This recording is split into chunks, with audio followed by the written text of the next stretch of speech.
Hi there, welcome back to my channel. It's James here. I'm struggling this morning. My words aren't working, so we're going to try this again.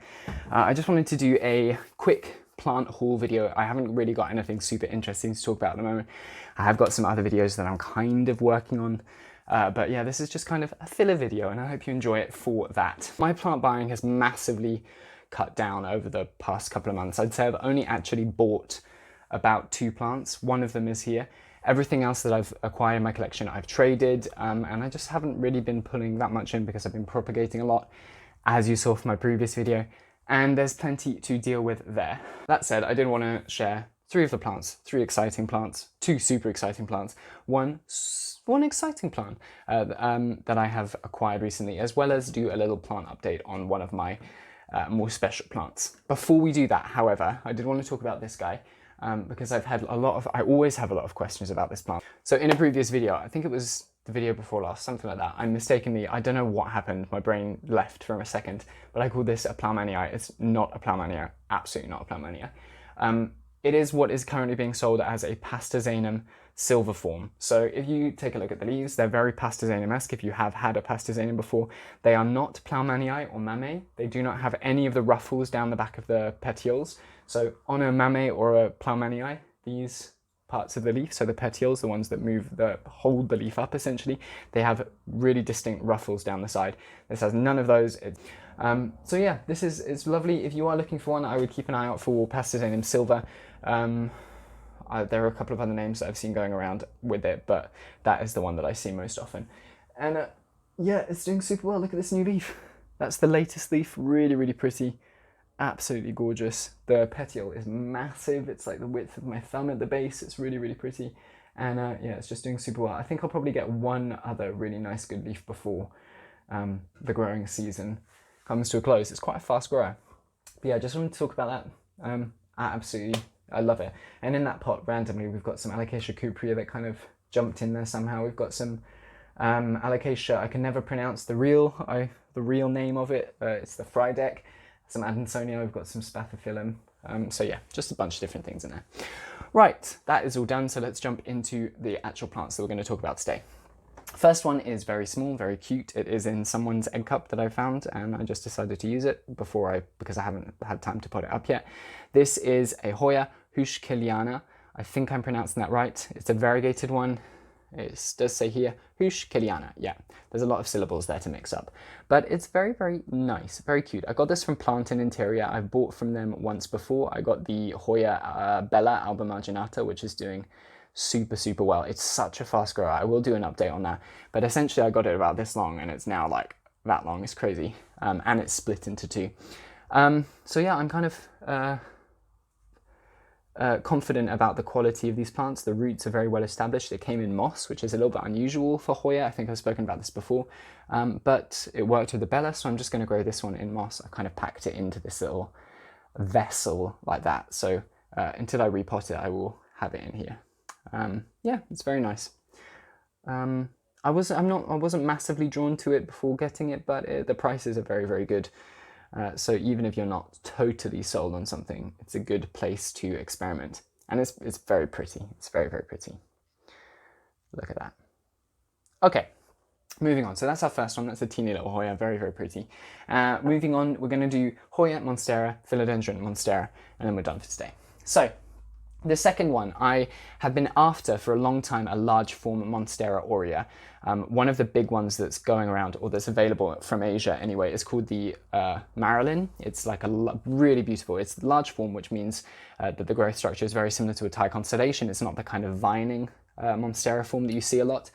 And yeah, I just think it's beautiful. It's really, really lovely. The contrast of yellow to dark green is incredible. I have not managed to find one of those yet, still. This is a really, really nice step in the right direction, though. I found it on one of the Facebook groups as a best offer, so I put up a cutting of my Philodendron Bilietier variegated, and it was accepted, which is really exciting. This is a large form Monstera Sport, so it's kind of, it could be considered an aurea by some people, I think, but I think it's sort of more green on green variegation. You can see there. Really, really interesting and nice. And some very, very good variegation actually in the stem. Super pretty, look at that. But yeah, I wasn't super clear from the pictures, so it was a little bit of a gamble. But the variegation is running all the way down the side of this leaf. There are some nice stripes visible, and down the side of the stem here, which is actually where the growth point is, if you see there. So hopefully there's some good potential for really nice variegated growth, which would be lovely. And yeah, it's nice to have a large form variegated Monstera, because all of the variegated Monstera I have at the moment are small form. I have 2 aurea and I have a few albos, and they are all small vining form, so this is a nice change.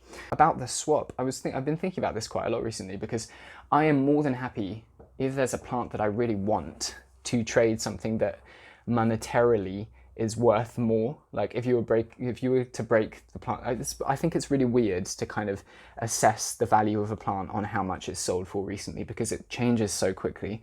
And I think if I have a plant that is available and that I don't really need, and I'm not planning on selling it so that I can buy something else, I'm more than happy to swap it for something that's worth a little bit less if that plant is something that I really want. I don't think it should be just about, it's important to take it into account, but it shouldn't be just about how much they respectively cost, if that makes sense. That's just how I think about it. Okay, moving on from here, we have got the philodendron to talk about, and this is so exciting. This is probably one, I don't know, like top 5 plants that I've gotten into my collection. It's so cool. I've been looking for this plant for absolutely ages. Not as long as some of the others, but just because I wasn't really aware of it before, it kind of had like a little boost and then died back, and I've just been super excited about it. I'll talk about that in a second. I'll put some pictures up so you can see why.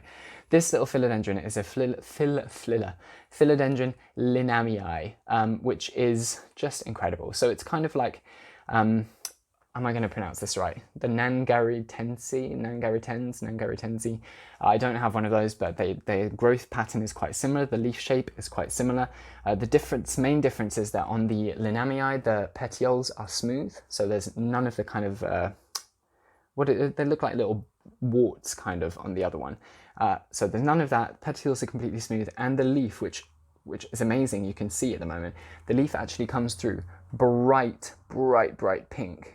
I think you can kind of see that. For some reason it's not showing up as pink as it actually is on camera, but it's such a vibrant pink, particularly at the base, and apparently this gets more and more vibrant as the plant matures. So it's still quite young, obviously. The roots aren't super well established. I'm sure they're getting better at the moment, but yeah, it's already pink and it's going to get even pinker. This is so exciting. I traded this with, what was it, for some ilsamanii, I think. And again, I think it's totally worth it, 100%. I haven't seen one of these for sale, ever. I know that they have been, I just have somehow missed them, so I'm very excited about, and I'm going to put some pictures up of the mature plant and what the leaves look like when they're coming through and all that kind of stuff, just so you can get an idea of why I'm so excited about it. But it's just so pretty and like really healthy. Tiny bit of yellowing when it arrived in this leaf, but it's kind of it's stopped anyway. It's happy enough in my grow tent. So yeah, that's probably the most exciting plant of this half of the year. No, I don't know. The ilsamanii was very exciting as well. Who knows? Many exciting plants, but this is one that's particularly cool. Speaking of exciting plants, I wanted to update you on this because last time we looked at it, it was basically nothing. This, maybe you remember what's in here? I don't know. This is my Monstera obliqua, Peruvian form. And last time we looked at it in a video, it was essentially just like a little node with a little spike sticking out of it. And I was like, yeah, that's an obliqua, but it could have been anything. I mean, it still could be anything. But now, look at that. It's got an actual leaf. I don't know how close I'm going to be able to get whilst keeping it focused, but I'm so excited about that. It actually looks like an obliqua, and it's already got like a second leaf coming through. So yeah, I don't know why. I wanted to show you because I think it's like a big step in this little obliqua's journey.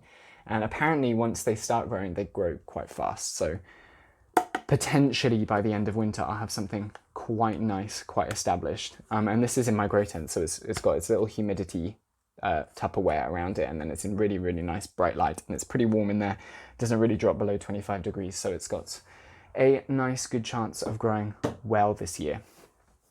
Is that it? I think that's it. Yeah, those are my 4 plants that I wanted to show you today, as well as just a little chat about this one.